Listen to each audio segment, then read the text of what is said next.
Sud Radio, les clés d'une vie, Jacques Pessis. Sud Radio, les clés d'une vie, celle de mon invité. Vous êtes l'exemple type de la preuve que le spectacle peut être une petite famille. Vous avez grandi dans la musique et choisi de créer votre propre univers, tout en demeurant dans la note de vos aînés. Bonjour, Joseph Chédid. Bonjour. Alors c'est vrai que vous êtes, il y a Louis, il y a Mathieu, il y a votre sœur et vous maintenant. Donc vous êtes le petit dernier de la famille et vous sortez un nouvel album. On va en parler, c'est le principe des clés d'une vie, mais en même temps en évoquant votre parcours, c'est également le principe de l'émission. Alors, j'ai trouvé une date pour commencer, qui est une date récente, mais qui est liée à votre famille. Le 20 mars 2016, vous donnez une conférence souvenir. Écoutez cette voix. Et j'ai toujours rêvé de jeter une passerelle avec une femme d'un autre temps. André Chédid, votre grand-mère, et ce jour-là, à l'Institut du monde arabe, vous donnez une conférence sur votre grand-mère. C'est pas commun. C'est vrai que ça a été une très belle aventure qui m'a permis de partir un peu sur ses traces, d'aller revisiter ses manuscrits, de découvrir des parties de sa vie que je ne connaissais pas, et puis lui rendre hommage avec évidemment beaucoup d'humilité, parce que c'est une grande femme, une grande autrice. Donc, mais voilà, c'est vrai que c'est une source d'inspiration forcément immense aussi pour la famille et donc pour moi aussi. Alors, il se trouve qu'André Chédid était décédé 5 ans plus tôt, que c'est une poétesse d'origine libano-égyptienne, et vous avez fait un hommage en lecture et en chanson. Ouais. C'est-à-dire on lisait ses textes, je faisais de la musique. En fait, sa poésie est très musicale, et dès que tu mets un petit peu de musique en dessous, en fait, ça fonctionne super bien, quoi. Donc voilà, l'idée c'était de jouer. Parfois, j'avais des ambiances. Je me rappelle plus parce que c'est un peu loin maintenant. Mais je sais que j'avais ma guitare à des moments. Parfois, je crois que j'avais mon ordinateur, j'avais des boucles, des choses. Et donc, je mettais en musique sa poésie philosophique. Comment s'est née cette idée ? Cette idée, je crois qu'elle était partie de Jean-Pierre Siméon, qui était un de ses proches et aussi collaborateurs. Je crois qu'il y avait aussi un rapport avec le Printemps des poètes et puis l'Institut du monde arabe. Il y avait un rapprochement comme ça par rapport à André. Et donc, il m'avait proposé de mener cet hommage et ces recherches liées à ça. Et vous avez étudié, je crois, ses manuscrits et notamment constaté qu'elle faisait plein de ratures sur ses textes, ce qui pour vous est important. Oui, c'est vrai. C'est vrai que c'est important. Et puis, ce qui était très intéressant, c'est de voir justement comment parfois elle pouvait déplacer un mot. Ça me rappelle ça, là, d'un coup, que vous en parliez. Et finalement, que d'un coup, le sens émergeait d'un coup d'une phrase en bougeant finalement qu'un seul mot. Et c'est là où on voit vraiment la magie des gens de lettres, quoi, qui peuvent juste en changeant un mot révéler une phrase. La finesse des mots, en quelque sorte. Clairement, oui. Et il y a quelqu'un qui a fait exactement comme elle dans son enfance, pendant la guerre. Il était caché, il est tombé sur un dictionnaire, il l'a lu de fond en comble, et ça a décidé de sa vocation, puisque c'était Bernard Pivot. La lecture du dictionnaire est une chose importante. Ouais. Alors, son écriture a contribué, Joseph Chédid, à votre formation d'auteur. Oui, vraiment. C'est le fait d'être baigné aussi là-dedans, c'est un langage, c'est une manière de penser, un lexique aussi, des mots choisis, des choses. Et je pense que ça nous a tous on s'est imprégné de ça un peu malgré nous, comme j'ai pu m'imprégner de mon père qui jouait, de mon frère, etc. Alors, il se trouve aussi que dans ces textes, il y avait une évocation de la condition humaine, les liens entre l'homme et le monde, et ça aussi, ça vous a inspiré. Oui, parce qu'il y a quelque chose de très humaniste dans ses écrits, et puis je pense que dans son... il y a quelque chose de philosophique, d'humaniste, et en même temps, il y a aussi ce rapport à la guerre, ce rapport à la souffrance, et voilà, c'est un truc qui est assez...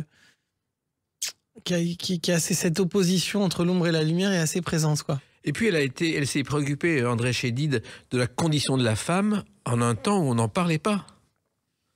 Oui, c'est vrai, c'était une femme finalement indépendante, qui avait vraiment son monde et qui avait déjà beaucoup de liberté. Mais c'est vrai que même du côté de ma mère aussi, on a eu des femmes déjà assez libres.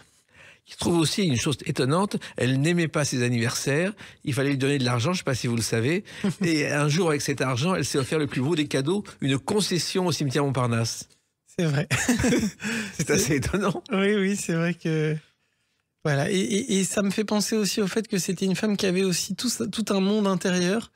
Et je pense que pour avoir une aussi grande créativité, il faut qu'il se passe beaucoup de choses à l'intérieur de soi. Et je crois qu'elle a aussi, par ses écrits, extériorisé tout un tas de choses qu'elle avait aussi en elle. Et finalement, dans le quotidien, c'était pas la plus expansive.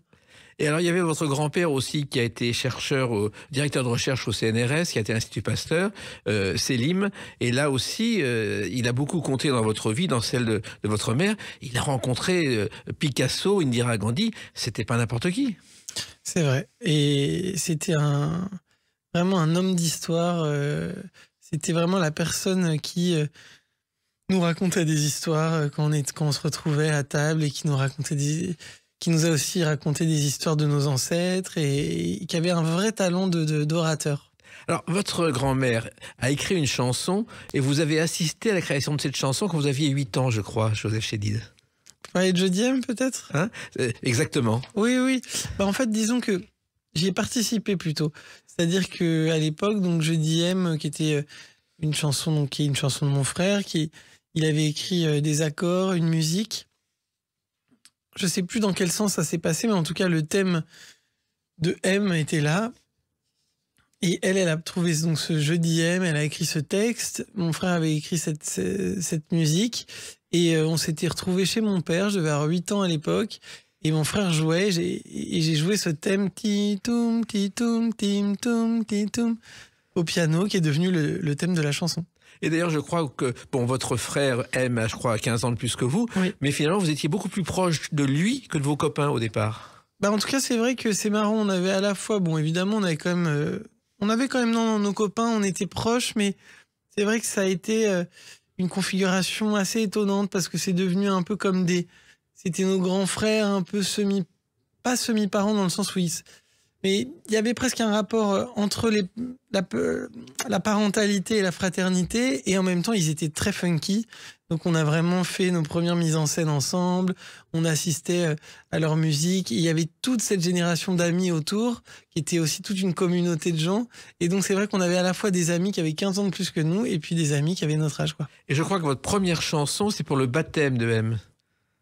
Vous avez oui, alors c'est vrai que effectivement, dans le baptême, j'ai la petite voix qui fait M. C'est moi, enfant. Voilà, c'est extraordinaire. Ce sont des beaux débuts dans la chanson. Oh. La chanson, finalement, la transmission musicale, Joseph Chédid, c'était naturel pour vous.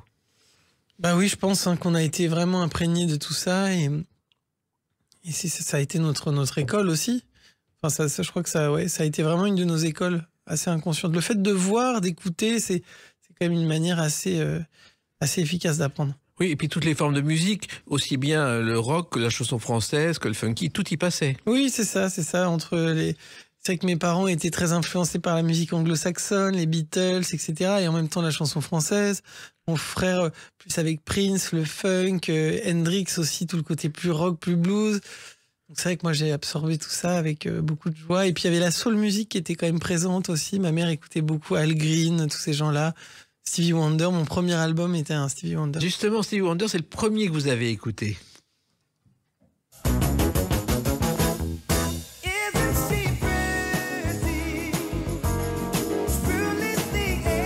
crois même que c'est le premier disque que vous avez acheté, Joseph Chédid. Alors en fait, précisément, c'était à Pâques. J'ai trouvé cet album dans un buisson. Ah bon ? Et enfin, pas cet album exactement, mais un album de Stevie Wonder dans un buisson. Comme en cherchant les œufs, quoi. Et ça a été effectivement mon premier album que j'ai eu était un album de Stevie Wonder. Je crois qu'avec Frank Sinatra, c'est le seul chanteur qui a eu 3 fois le Grammy Award du meilleur album de l'année. Ah oui. Et je sais qu'il y a un astéroïde aujourd'hui qui porte son nom en souvenir de Stevie Wonder.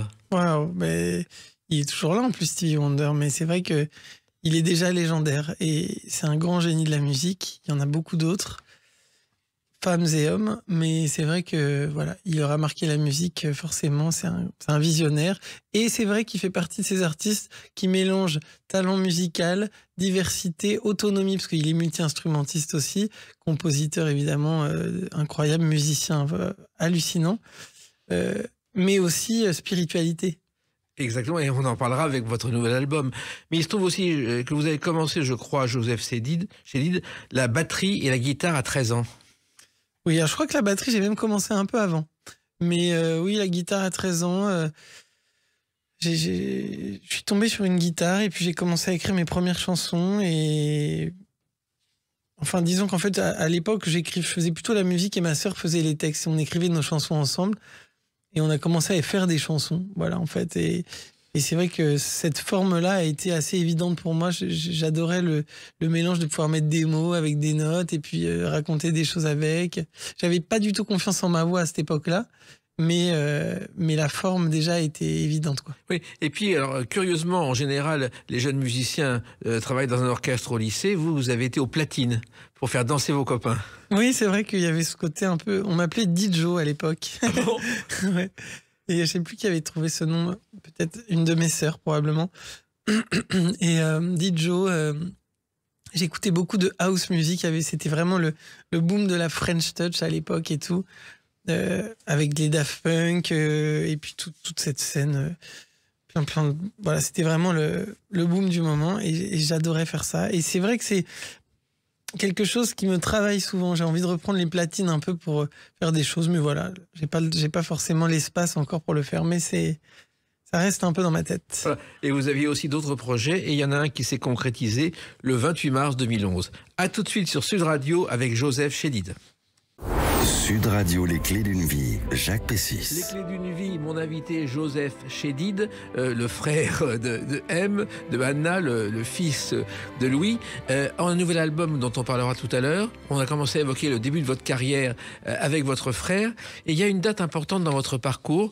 Le 28 mars 2011 est sortie cette chanson. Vous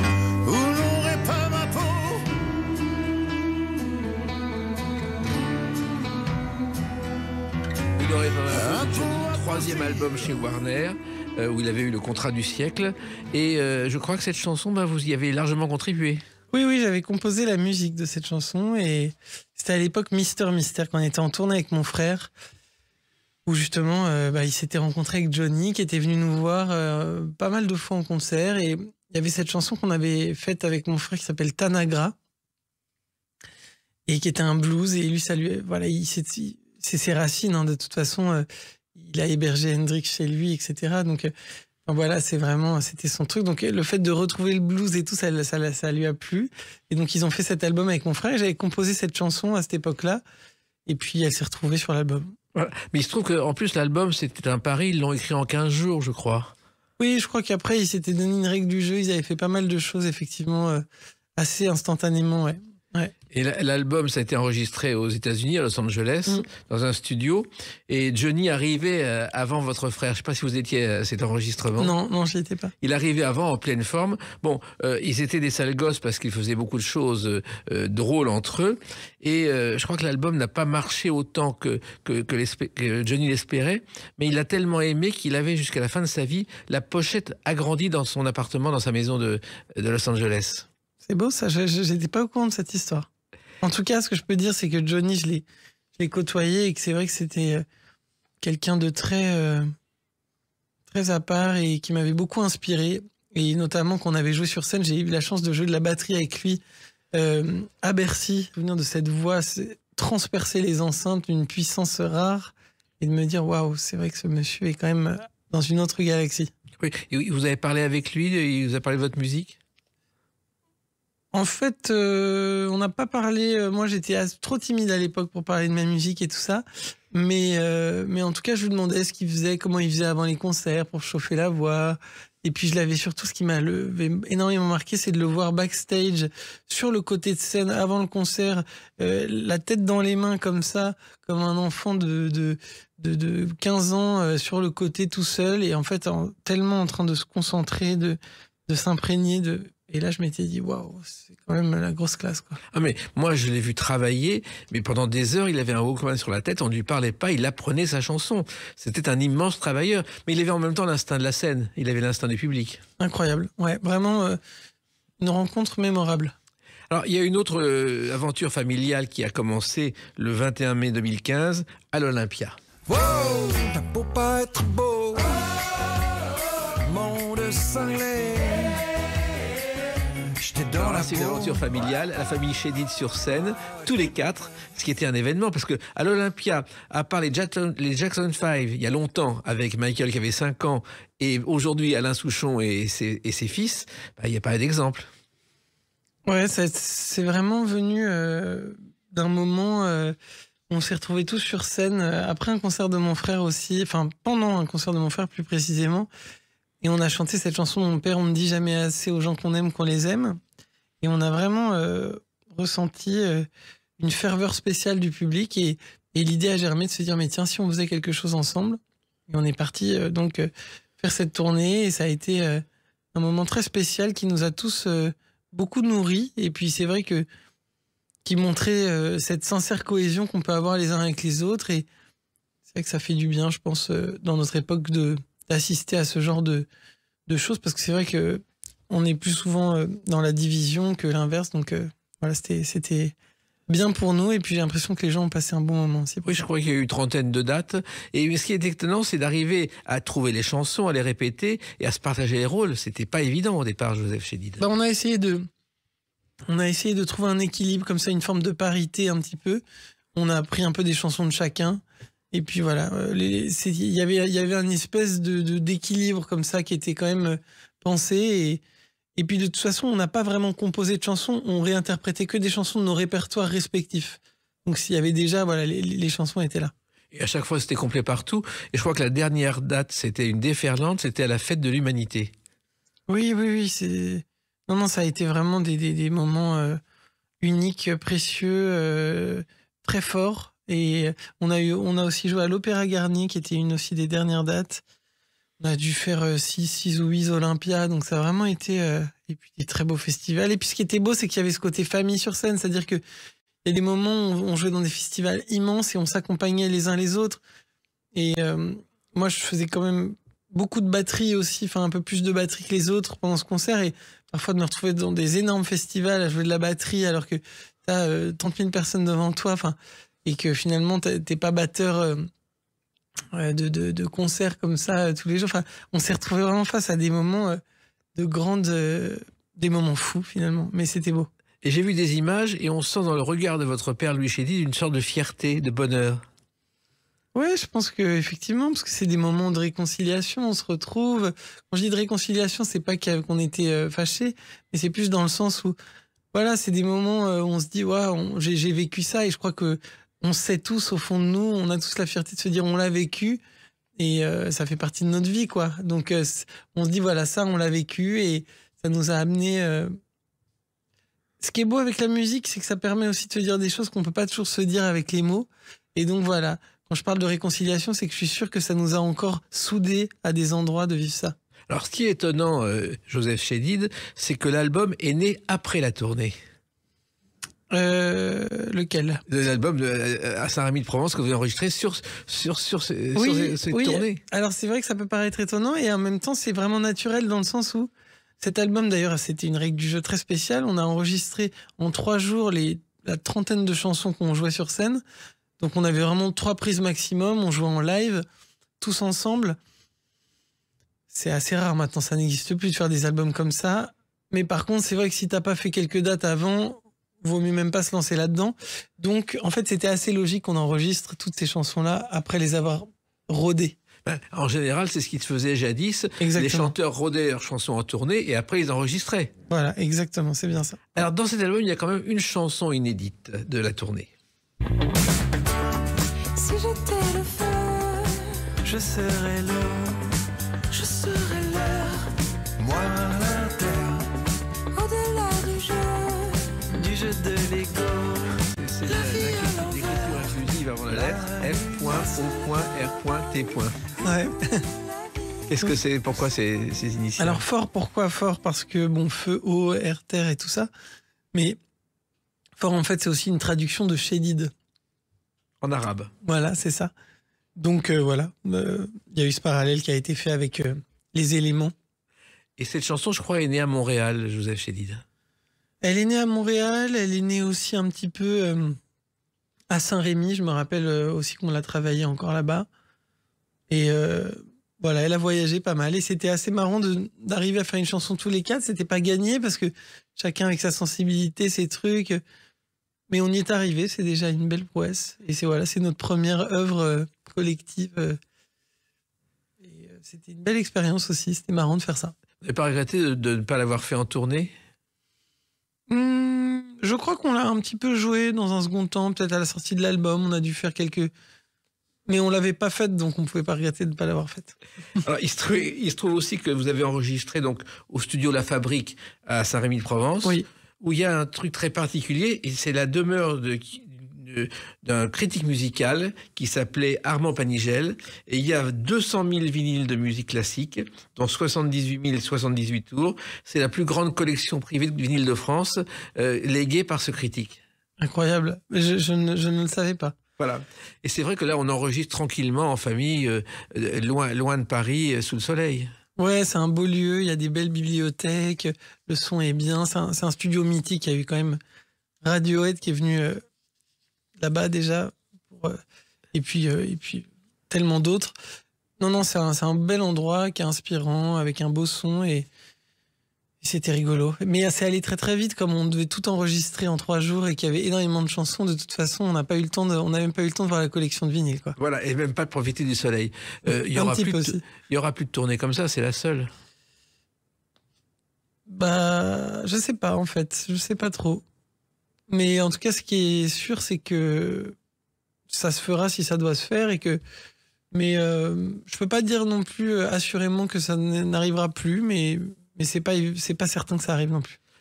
Suspense, en attendant, il y a une carrière solo de votre part et on va l'évoquer à travers une autre date, le 15 octobre 2015. A tout de suite sur Sud Radio avec Joseph Chédid. Sud Radio, les clés d'une vie, Jacques Pessis. Sud Radio, les clés d'une vie, Joseph Chédid, mon invité. On a évoqué vos débuts, la tournée familiale avec votre père, votre frère, votre sœur. Et puis, il a bien fallu faire une carrière en solo. Et je crois que la première date importante, c'est le 15 octobre 2015. Vous donnez un concert en solo au Divan du Monde, qui est une salle parisienne. Ah oui, c'est vrai, oui. Oui, alors c'était à l'époque de mon premier album Maison Rock, oui. Alors qui était déjà sorti en 2014, que j'avais... En fait, ma carrière artistique a commencé, déjà il y a assez longtemps finalement, parce que déjà dès mes 18 ans, j'officiais avec un groupe et j'avais des chansons, mais tout s'est toujours fait en indépendant et d'une manière assez officieuse. Mais effectivement, en 2015, j'avais sorti cet album Maison Rock et je jouais au Divan du Monde, je crois... Oui, que c'était peut-être un de mes premiers concerts. Ah, c'est le premier, et ensuite il y a eu la maroquinerie, quelques semaines plus tard. Oui, c'est vrai. Je crois qu'en fait, le tout premier était sur la péniche, une péniche à Paris, je sais plus, la Dame de Canton. Oui, mais une péniche qui a pas coulé, mais qui a disparu depuis. Il y a Oldelaf qui a démarré aussi sur une péniche, il y a plein de gens qui ont démarré sur une péniche. Ah oui. C'était un lieu où on pouvait se produire, des petits lieux. Et le Divan du Monde, en fait, c'était au départ un bal musette au 19e siècle qui était fréquenté par Charles Baudelaire. Incroyable. Et ensuite, ça s'est appelé le Divan japonais, et c'est là où a démarré Yvette Guilbert. Et il y a une affiche de Yvette Guilbert au Divan japonais par Toulouse-Lautrec, dans ce lieu, le Divan du Monde. Dingue. C'est un souvenir aussi très jeune d'avoir vu justement mon frère une soirée au Divan du Monde. Moi, je crois que je présentais à des moments un petit peu cette soirée, et ma sœur Anna avait fait une petite intervention aussi. Donc on a des souvenirs aussi d'enfants au Divan du Monde, très impressionnant d'une soirée où mon frère devait jouer avec des amis, il y avait un concert à l'époque. Et donc c'est vrai qu'en y rejoint à l'époque, je pense qu'il y a eu une boucle qui s'est créée avec ce souvenir d'enfance. Alors ce premier album et cette première scène, il y avait une dizaine de chansons, parmi lesquelles celle-ci. Au-dessus de nous, j'ai voulu la chasser. Ça c'est un live, ça. Soleil. Ouais. Soleil, c'est un des lives justement, car vous l'avez chanté ce soir-là au Divan du Monde. Oui, complètement. Ça faisait partie des chansons de ce premier album qui s'appelle Maison Rock, qui venait de l'idée de mélanger de la house avec du rock. Et finalement, cette house est devenue maison avec le côté chanson en français. Donc, c'est devenu Maison Rock. Alors, vous l'avez autoproduit et il s'est vendu sur Internet au départ à 550 exemplaires et vous les avez tous dédicacés et envoyés. Ouais. Bah oui, c'est ça en fait. À l'époque, je suis allé voir des labels pensant qu'ils allaient évidemment me signer. Enfin, je savais pas que moi, je trouve vraiment comment ça marchait. Et puis quand je suis arrivé, j'avais tout fini. Et puis ils m'ont dit, bah non, mais pas du tout, on va pas te signer. Et là, je suis rentré chez moi en me disant, mais qu'est-ce que je vais faire alors? Comment on fait dans ces cas-là? Je savais pas trop qu'on pouvait faire autrement. Et après une réflexion un petit peu, voilà, d'un mois ou deux, je pense, je me suis dit, bah, il faut que je m'autoproduise, il faut que je... Et donc, mes débuts ont été vraiment l'autoproduction directement, on va dire. Et bah, il y avait Facebook à l'époque. Et donc, voilà, j'envoyais mes CD directement aux gens. Et c'est vrai que ça a été assez incroyable aussi d'être en direct. Alors, c'est sûr que j'avais pas c'était tout petit, quoi. C'est des petits moyens. Mais par contre... c'était très précieux parce qu'on était vraiment dans le ressenti, dans l'échange tout de suite. Et ça, j'ai beaucoup aimé ça. Oui, je vous signale que ça s'est pas arrangé avec les maisons de disques. Je connais un grand producteur qui est allé voir une maison de disques il y a pas longtemps pour un jeune artiste de talent. On lui a dit, il a des followers. Ben, non, il débute. Ah ben, j'écoute même pas. C'est quand même assez particulier. C'est ça aujourd'hui. Ah bah de toute façon, aujourd'hui, on regarde plutôt l'Instagram et on regarde les followers avant d'écouter la musique. Oui. Donc c'est vrai que les labels, ils fonctionnent comme ça et je crois qu'ils n'écoutent plus les disques vraiment. Donc en fait, finalement, j'ai bien fait de commencer comme ça parce qu'aujourd'hui, c'est devenu vraiment monnaie courante. Les artistes sont beaucoup plus indépendants qu'à l'époque et moi, ça fait 10 ans que je suis là-dedans. Donc c'est vrai que justement là, j'ai le sentiment de passer un petit cap par rapport à mon indépendance aussi. Alors, il se trouve aussi donc que c'est un collector puisque vous faisiez un dessin pour chaque personne. Ouais. Et il faut le garder précieusement car vous avez aussi la passion du dessin et un talent de dessinateur, Joseph Chédid. Bah en tout cas, j'aime bien ça. C'est un talent de dessinateur très naïf, mais je sais pas si on peut appeler ça un talent de dessinateur, mais en tout cas, j'aime dessiner. Et c'est vrai que ça fait partie... Quand j'ai commencé à faire mon premier album, j'ai vraiment eu cette envie d'explorer mes facettes pour justement créer un univers, trouver ma singularité. C'est vrai que le dessin a fait partie de cette démarche. Oui, et d'ailleurs, cet album est sorti ensuite dans le commerce quelques mois plus tard, sous un label. Oui, c'est vrai. Alors, il y a un label Et ce qui est marrant, c'est que j'en ai vendu beaucoup moins avec le label que moi tout seul, donc c'était drôle. Voyez la différence. Et j'en reviens au dessin, je sais que cette passion vient aussi de l'enfance, car enfant, vous faisiez beaucoup d'expositions. Alors, c'est vrai que j'ai eu un grand coup de cœur pour Matisse, très très jeune, dont ma mère m'a parlé encore récemment. Et c'est vrai qu'on a eu la chance de voir pas mal de choses. Puis ma mère a un aspect très visuel, donc on a toujours été très sensibilisés aussi à une forme d'esthétisme et de les couleurs, les formes, etc. Et voilà, je pense que c'est peut-être un peu lié à ça finalement. Oui, et d'ailleurs votre mère, vous lui rendez hommage dans ce premier album avec Oui. cette chanson. Marianne, qui suis-je sans toi? Un diamant de bois. Marianne, qui suis-je sans toi? Marianne, le prénom de votre mère. Oui. Et d'ailleurs, je crois que votre frère, M, avait rendu hommage à votre mère avec une chanson qui s'appelait Baya. Exactement. Oui, Baya qui est vraiment son surnom. Alors, pourquoi faire cette chanson? C'est un hommage familial, ça fait partie de... Ça a été un besoin avec ce premier album, parce que c'est que ma mère a été déjà à l'époque et encore maintenant quelqu'un de très soutenant, très présent, qui m'a toujours dit c'est une question de temps, tu verras, persévère, crois en toi, etc. etc. Et elle a fait vraiment partie de ces piliers, de ces gens qui font qui dans les moments où j'ai pu faiblir un peu, douter parce que c'était parfois difficile, effectivement, voilà, qui m'a toujours dit non, tu t'es bien à ta place, continue, persévère, tu verras, ça va bien se passer, je le sais. Et c'est vrai que ça fait du bien, c'est une chance d'avoir aussi ce soutien-là. Et il se trouve qu'en plus, Marianne, c'est un symbole de la République. Oui. Et ça vient de loin parce qu'en fait, on pense qu'aujourd'hui, le prénom de Marianne et le symbole vient d'un philosophe espagnol du XVIe siècle, Juan de Mariana, qui a posé les bases de la Déclaration des droits de l'homme et du citoyen. Et c'est pour ça que c'est devenu Marianne à cause de Mariana. Alors, curieusement, à l'époque, vous êtes sous le nom de Selim Chadid, qui a également le nom de votre arrière-grand-père. Alors, pas Selim Chadid, Selim tout court. Selim tout court. Qui est mon deuxième prénom, qui était effectivement le deuxième prénom aussi de mon grand-père Louis, parce que mon grand-père paternel s'appelait aussi Louis, comme mon père Louis. Et le père de André Chédid s'appelait Selim aussi. Voilà, c'est ça. Donc voilà, donc Selim, c'est vraiment le nom des ancêtres qui est aussi mon deuxième prénom. Et quand j'ai commencé à faire ma musique, je me suis dit, voilà, je trouvais ça très beau, très poétique comme nom. Et puis Joseph Chédid, ça me paraissait pas du tout évident. Je trouvais que, pour moi, je pensais à Jacques Brel, je pensais à Georges Brassens. Moi, je suis un grand fan de Radiohead ou d'autres groupes comme ça. À l'époque, j'aurais jamais imaginé m'appeler par mon nom et mon prénom. Et c'est pendant la tournée familiale que j'ai vraiment eu un déclic en me disant non, en fait, j'ai le sentiment d'avoir vraiment besoin de parler de quelque chose d'assez personnel et d'être moi-même. Et donc Selim qui posait la question du pseudonyme, en fait, n'était pas juste. Et donc c'est pour ça que que je me suis réapproprié mon nom et mon prénom au travers de ma musique. Oui, d'ailleurs, je crois que votre père, Louis Chédid, le faisait remarquer sur scène en disant il s'appelle Joseph, mais il se fait appeler Selim.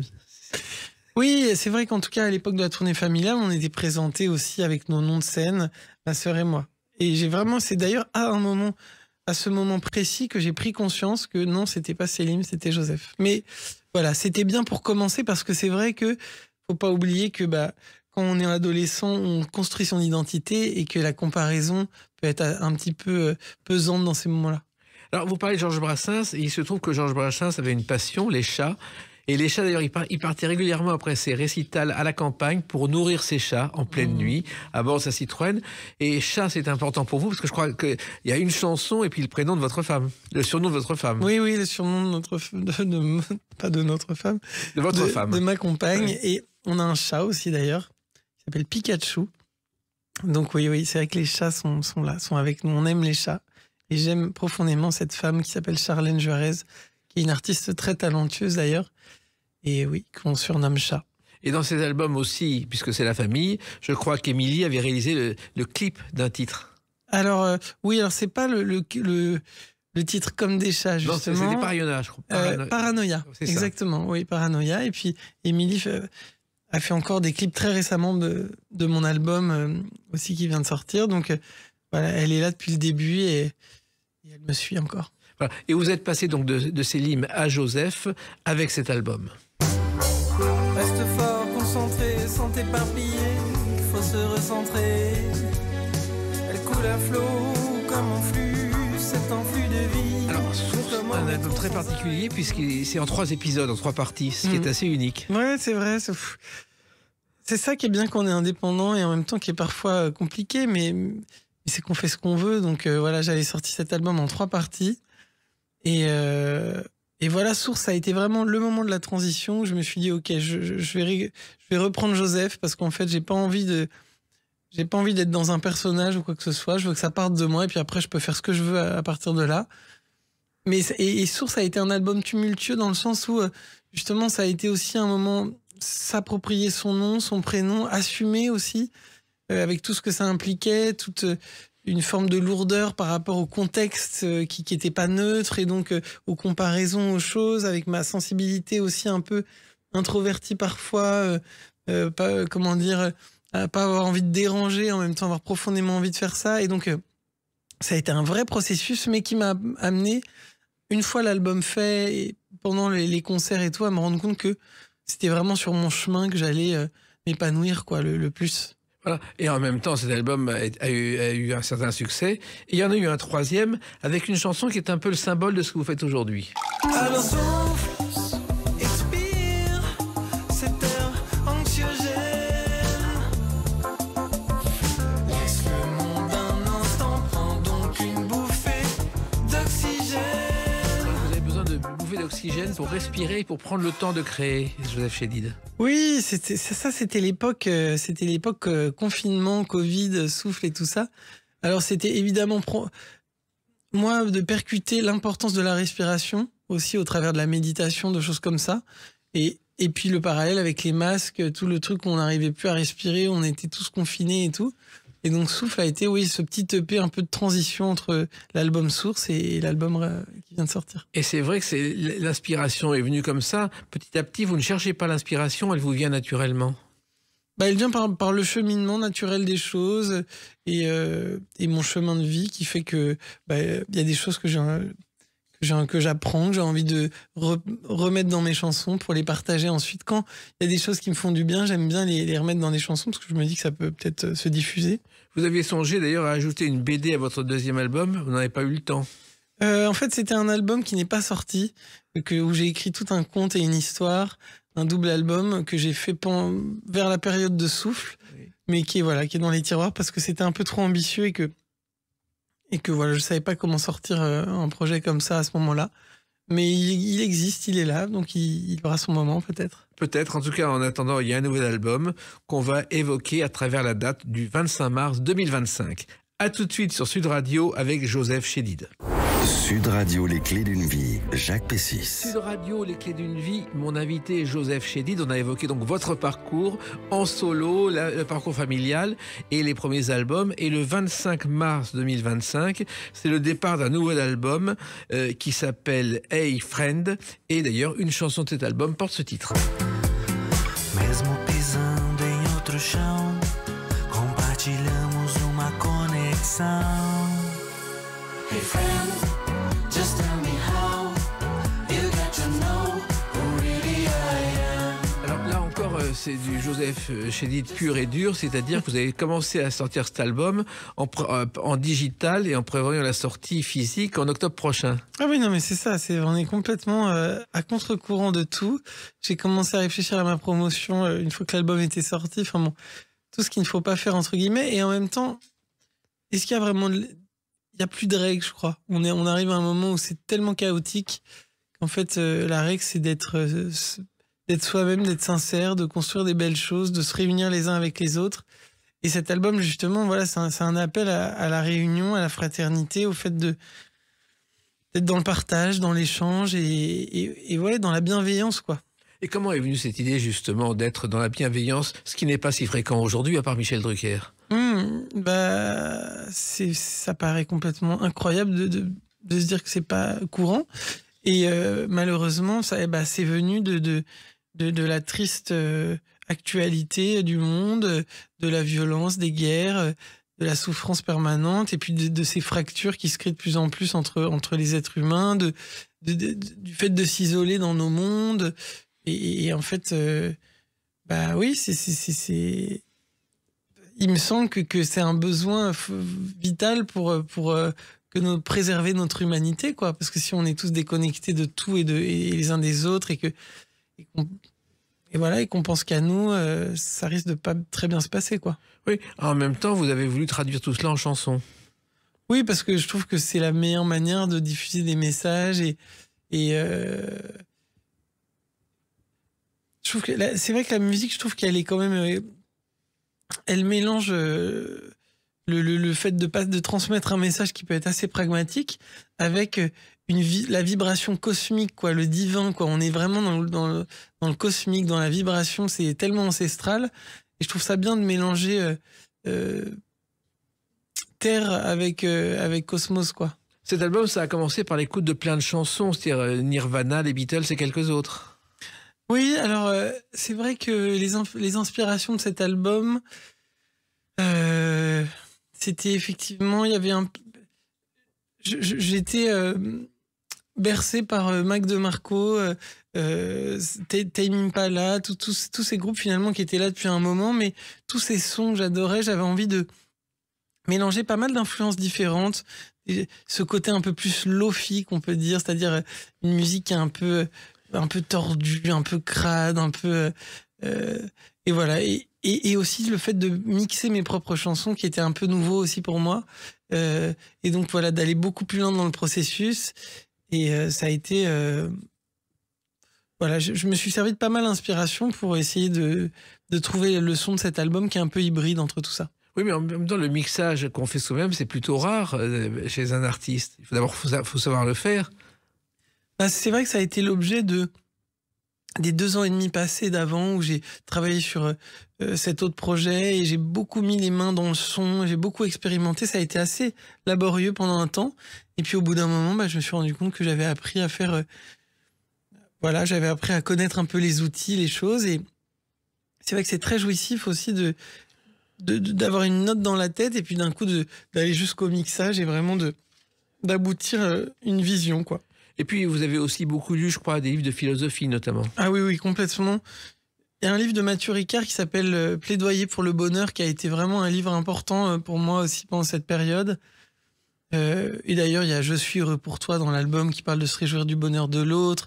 Il y a Rien n'est vrai aussi, qui est une chanson qui parle de la vacuité. Thich Nhat Hanh aussi, que je lis encore beaucoup et qui était encore très présent à cette époque-là.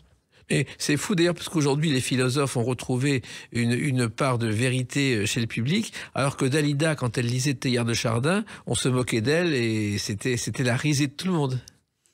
Oui, c'est vrai que heureusement les consciences évoluent un peu et moi en tout cas personnellement je peux pas vivre dans ce monde sans ces sages qui m'éduquent, qui m'apprennent à aborder cette vie parce que sinon c'est la colère, c'est le désespoir, c'est la peur et la souffrance, quoi. Voilà. Et il y a une chanson qui résume justement cet art de bien vivre.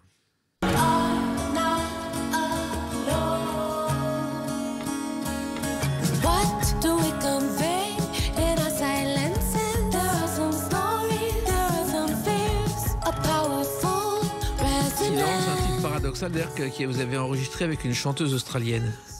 Oui, Mickey Green, qui est une amie aussi, que je connais depuis de nombreuses années maintenant, une artiste très talentueuse avec une voix magnifique. Et voilà, quand j'ai écrit cette chanson, je me suis dit que sa voix pourrait être très adaptée et elle a eu la gentillesse de venir chanter avec moi cette chanson et j'en suis ravi. Et Joseph Chédid, je crois que pour vous, paradoxalement, les silences peuvent être très parlants.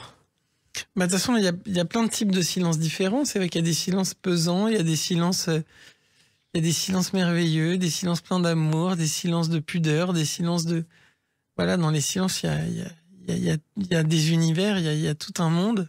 Et donc voilà, l'idée de cette chanson, c'était d'évoquer succinctement la nature des silences, quoi. Et c'est même le silence qui peut provoquer la paix intérieure. Bah voilà, c'est ça. Et d'ailleurs, la chanson chemine vers cette histoire de retrouver son silence intérieur, parce que finalement, c'est là que être dans le présent, être dans l'instant et voilà, ressaisir la joie. Moi, je me souviens d'un disque qui a eu beaucoup de succès aux États-Unis il y a 30 ans, un 45 tours de silence. Ça a commencé et maintenant 4 minutes de silence et il n'y avait rien. Ah. Le 45 tours a fait un tabac, tout le monde l'achetait pour avoir du silence. C'était un gag. C'est très drôle. Autre chanson aussi qui évoque le monde d'aujourd'hui, le syndrome du mauvais monde. Le regard légendaire de ceux qui considèrent les racines des arbres séculaires. Ouh, changez-moi de vision, je ne veux plus de ces interférences, c'est imminent. Prochaine seconde, changez-moi de vision. Chez Chédid, quand même particulier, hein. On retrouve celui de votre père et de votre frère. Ouais, c'est vrai que c'est aussi ça, le fait de... C'est vrai que il y a cette forme, il y a la transmission qui est importante aussi et ils vivent aussi en moi. Après, je me sens assez différent. Je commence à connaître bien mon identité maintenant, à la ressentir. Donc, pour moi, c'est assez clair. Mais par contre, c'est sûr que voilà, ça fait partie de ce que j'ai envie de partager et je suis heureux qu'on puisse les ressentir en moi à travers ma musique. Voilà. Et en même temps, vous prenez un monde aussi unique que votre famille. Un monde aussi unique unique votre famille, parce que votre famille est très unie et vous rêvez d'un monde uni. Ah bah bien sûr, et puis de toute façon, voilà, l'un n'empêche pas l'autre. Mais c'est sûr que c'est important d'être unis, c'est notre... On a cette chance et c'est un trésor aussi. Alors il se trouve que justement, cette union qui fait la force, vous l'évoquez avec votre père dans une autre chanson, Cultiver le bonheur. Pelleter, pelleter, s'aimer, semer, ce qui me vient de toi, ce qui me vient de toi. Deux voix particulières, deux voix familiales. Comment est née cette chanson en duo avec Louis Chédid? Quand j'ai écrit cette chanson, je pensais pas forcément au duo et puis à un moment, en fait, si j'ai quand même assez vite pensé à l'idée d'un duo, mais je savais pas forcément. Et puis quand j'ai pensé au fait que ça puisse être mon père, je me suis dit que ça allait vraiment lui donner une dimension différente, comme déjà avec sa voix et sa présence et tout ça. Mais je trouvais que l'idée qu'un père et son fils chantent cette chanson ensemble donnait une nouvelle lecture au morceau. Et quand je lui ai proposé la chanson, j'étais un peu... je me suis dit, bon, bah voilà, on verra bien ce qu'il en pense. Et puis il m'a dit qu'il aimait vraiment la chanson et que ça lui ferait très plaisir de la chanter aussi. Et donc, voilà, je suis très heureux qu'on ait pu partager ça. Et voilà, ça fait partie maintenant de notre histoire, voilà, dans mes albums. J'ai un duo avec mon père et j'en suis très heureux. Oui, vous n'étiez pas que tous les deux, puis je crois qu'il y avait une chorale de 200 voix. Oui, parce qu'il y a eu cette merveilleuse rencontre aussi avec la chorale des voix timbrées. Qu'est-ce que c'est ? C'est une chorale avec laquelle j'ai eu la chance de chanter quelques fois et qui m'a fait l'honneur de venir chanter sur mon album sur 3 titres. Et c'est une chorale semi-professionnelle de gens merveilleux qui viennent un peu du monde entier. Enfin, parce qu'il y a des gens du Canada aussi qui viennent là-bas et puis de la France entière. Et puis voilà, ils m'ont dit gentiment, je leur ai dit, mais vous seriez d'accord de venir chanter ces chansons? Parce qu'en fait, à l'époque où je suis venu chanter avec eux, j'avais quelques titres de mon nouvel album qui n'étaient pas encore sortis. Et donc j'ai entendu les chants et j'étais en pleine production de mon album. Et je leur ai dit, mais ça vous dirait pas de venir les chanter sur le disque? Et ils m'ont dit oui. Et voilà. Et donc je suis allé les enregistrer et puis c'était merveilleux. Et pour moi, c'est la voix de l'humanité sur cet album. Oui, et en plus, on n'imagine pas le nombre de chorales amateurs qu'il y a en France. Il y a les Nuits de Champagne à Troyes tous les ans, où il y a 1 millier de chorales qui viennent, avec des gens qui viennent en payant leur place, enfin, en payant tout, pour le plaisir de chanter. C'est ça, et il y a quelque chose de très beau dans ces réunions, et puis les gens les voix ensemble, c'est quand même merveilleux. Même dans les concerts, quand les gens reprennent une chanson et chantent ensemble, moi, ça fait partie des choses que je préfère, quoi. Alors, on connaît la dimension de votre culture, Joseph Chédid, et c'est rassurant parce que, et vous dites dans une chanson Mémoire d'éléphant, la culture n'est plus toujours d'actualité. On oublie un peu trop le passé aujourd'hui. En tout cas, on n'a plus le temps de réfléchir, on n'a plus le temps de se poser, de choisir ce qu'on veut lire, ce qu'on veut vivre.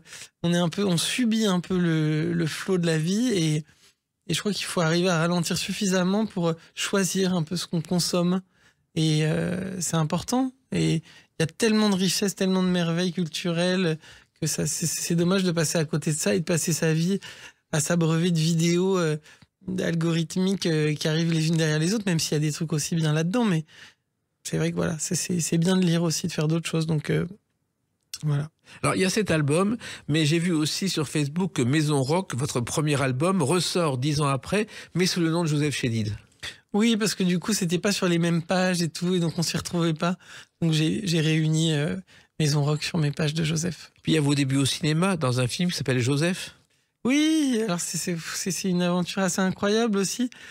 Là, j'ai tourné la scène justement où je joue Guérir, qui est une des chansons de mon 2e album Source, avec Joey Starr qui était là aussi, Catherine Jacob, Pierre Richard aussi. Et donc voilà, j'ai chanté en live dans le morceau. C'est un film qui sortira en 2026. Et j'ai le plaisir de faire la musique du film aussi. Donc je suis ravi, quoi. C'est une magnifique expérience, trop content. J'adore faire ça aussi. Et d'ailleurs, on peut dire à votre propos le titre de cette chanson. Je cherche un antidote, un chemin salutaire. Concerné par mes mots, il me dit d'une voix claire.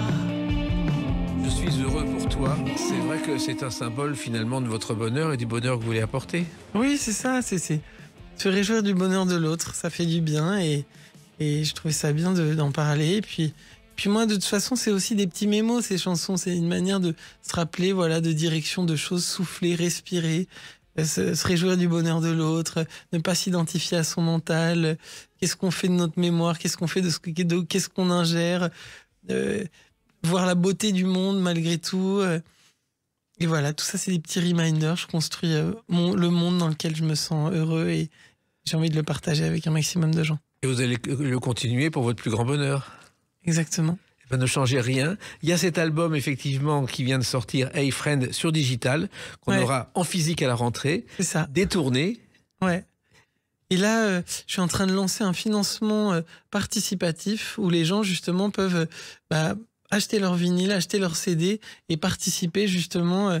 Voilà, je trouve que c'est bien de concevoir ça aussi comme un truc de communauté. Et en tant qu'artiste indépendant, voilà, d'inviter les gens à participer à la création de cet objet. Donc voilà, il sortira le 3 octobre et les gens peuvent déjà précommander leur vinyle, leur CD. Et l'arrivée en physique de iPhone sera encore une nouvelle étape du projet. Que vous souhaitez sinon justement du bonheur. Merci Joseph Chédid. Continuez ainsi. Merci beaucoup. Les clés d'une vie, c'est terminé pour aujourd'hui. On se retrouve bientôt. Restez fidèles à l'écoute de Sud Radio.